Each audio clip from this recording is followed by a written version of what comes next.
Si è conclusa domenica 22 marzo la solenne celebrazione per il centenario del gruppo Gesci Conegliano 1, un importante traguardo che ha visto la partecipazione attiva dell'intera comunità locale. La giornata, ricca di simbolismo e momenti di condivisione, ha sottolineato il valore storico e sociale del gruppo scout nel territorio.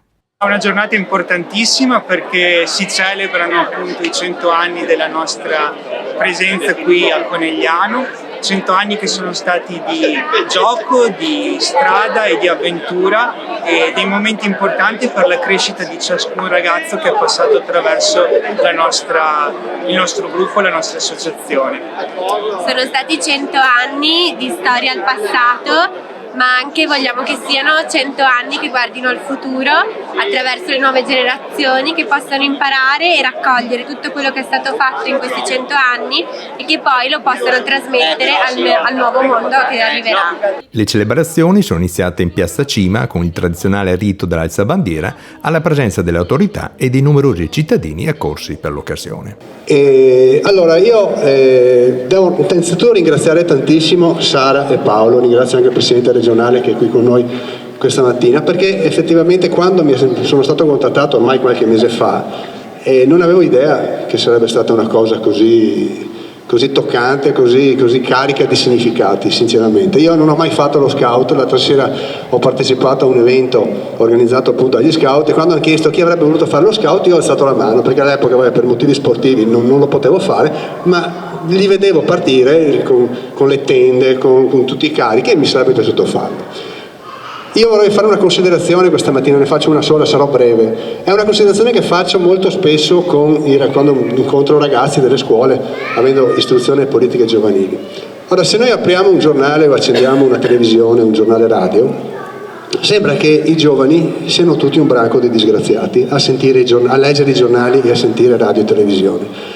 Noi dal nostro osservatorio delle politiche giovanili sappiamo che non è assolutamente così. C'è sì qualche mela marcia sulla quale dobbiamo lavorare in maniera anche molto continua e pesante, però la maggior parte dei nostri giovani sono giovani assolutamente bravissimi, che studiano, che fanno quello che fanno gli scout, che si adoperano perché le cose funzionino meglio, che si aiutano tra di loro e noi veramente lo vediamo.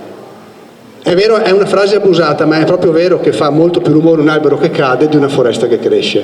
E gli scout, questi ragazzi che con tutti i loro valori fanno sicuramente parte della foresta che cresce.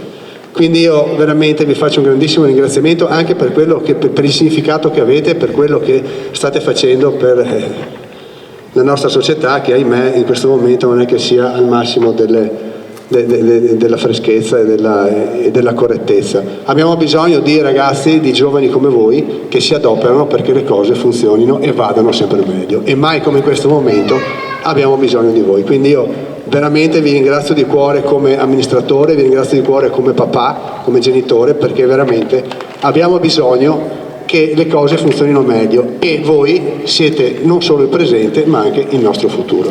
Io ringrazio tutti tantissimo e vi auguro minimo altri 100 anni di scoutismo, quindi buon centenario dello scoutismo e buona domenica a tutti, grazie.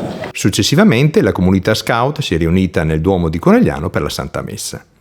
Nel corso del pomeriggio le attività sono proseguite con le diverse branche scout. Lupetti, reparto e clan noviziato hanno animato le vie e le piazze della città portando entusiasmo e vitalità nelle strade con giochi, esercitazioni e dimostrazioni. Alle 16:30 la cerimonia della Maina Bandiera ha chiuso ufficialmente le attività pomeridiane, prima del momento conclusivo che si è tenuto presso il convento di San Francesco. Qui si è svolto un talk di approfondimento, durante il quale 3 testimoni d'eccezione hanno raccontato l'impatto sociale e formativo che il gruppo scout ha avuto su intere generazioni di giovani coneglianesi.